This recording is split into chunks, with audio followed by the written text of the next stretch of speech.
ചിലപ്പോ ഇടയ്ക്കൊന്ന് വീണു പോകുമായിരിക്കും. അപ്പൊ ചുറ്റുമുള്ള എല്ലാവരും പറയും ഇനി അവർ മുന്നിലേക്കില്ല എന്ന്. അങ്ങനെ ഇനി മുന്നിലേക്കില്ല എന്ന് പറയുന്ന സ്ഥലത്ത് നിന്ന് അവർ ഉയർത്തെഴുന്നേൽക്കും. Step by step with a pure discipline, determination and dedication പുറകിൽ നിന്ന് അവർ മുന്നിലേക്ക് കുതിച്ചു കയറും. നെഞ്ചും വിരിച്ചൊരു വരവാ.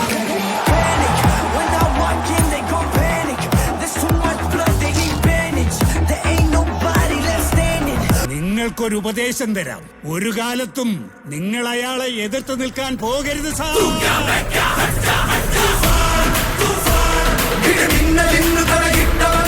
മാസെന്ന് പറഞ്ഞ പോരാ, മരണ മാസ്. അവൻ വാള് വീശി വന്നപ്പോ ഒരു കാറ്റുയർന്നു സാർ. ജോസഫ് വിജയനും ഞാൻ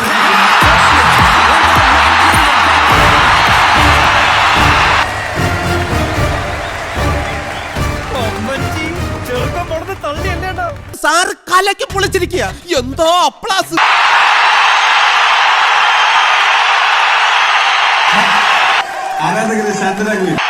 சட்டப்படி அமைக்கப்பெற்ற இந்திய அரசியல் அமைப்பின்பால் உண்மையான நம்பிக்கையும் மாறா பற்றும் கொண்டிருப்பேன் என்றும். നീ മരണമാസാടാ, വേറെ ലെവലടാ നീ. ഒരുപാട് നാളായില്ലേ താൻ ഈ മൊമെന്റിന് വേണ്ടി കഷ്ടപ്പെടുന്നു. இந்திய நாட்டின் ஒப்பில்லாத முழு முதல் ஆட்சியையும் ஒருமையையும் நிலை நிறுத்துவேன் என்றும். ഓ എന്റെ ഭാസി ഈ ഒരു സംഭവം തന്നെയാ. தமிழ்நாட்டு அரசின் முதலமைச்சராக உண்மையாகவும் உளச்சான்றின்படியும் என் கடமைகளை நிறைவேற்றுவேன் என்றும்.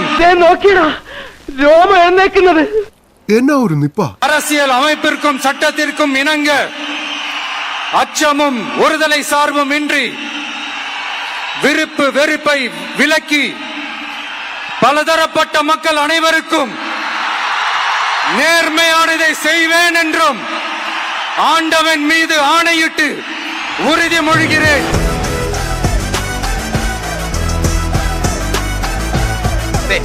എന്തായാലും കലക്കിട നിന്നെ ഞങ്ങൾ സമ്മതിച്ചു തന്നിരിക്കുന്നു. ഈ ഒരു പ്രസ്ഥാനമാണ്.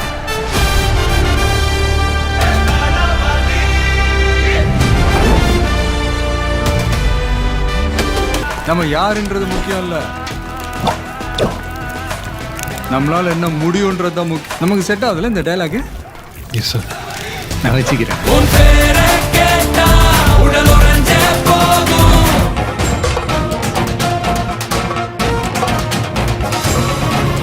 സത്യപ്രതിജ്ഞയ്ക്ക് ശേഷം വിജയ് മുഖ്യമന്ത്രി കസേരയിൽ. ഇങ്ങനെ ഒരു ദിവസത്തിലേക്ക് എത്താൻ ആരുടെ ഹെൽപ്പ് ഒന്നും ഉണ്ടാവില്ല. നമ്മൾ തന്നെ സ്വയം കണ്ടുപിടിച്ച് കഷ്ടപ്പെട്ട് തന്നെ വരണം. അദ്ദേഹത്തിന് പിന്നിൽ ഗവൺമെന്റ് ഓഫ് തമിഴ്നാടു എന്ന ബോർഡ് കാണാം. അദ്ദേഹം മുഖ്യമന്ത്രിയുടെ ഓഫീസിലേക്ക് എത്തിയിരിക്കുന്നു.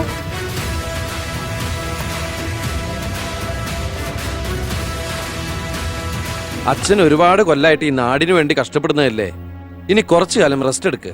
നമുക്ക് ആരോഗ്യമൊക്കെ നോക്കണ്ടേ. എന്തൊക്കെ ആഗ്രഹങ്ങളായിരുന്നു. പോകുന്ന പോക്ക് കണ്ടില്ലേ, CPU പോയ കമ്പ്യൂട്ടറിനെ പോലെ. അപ്പോ ചടങ്ങ് തുടങ്ങല്ലേ?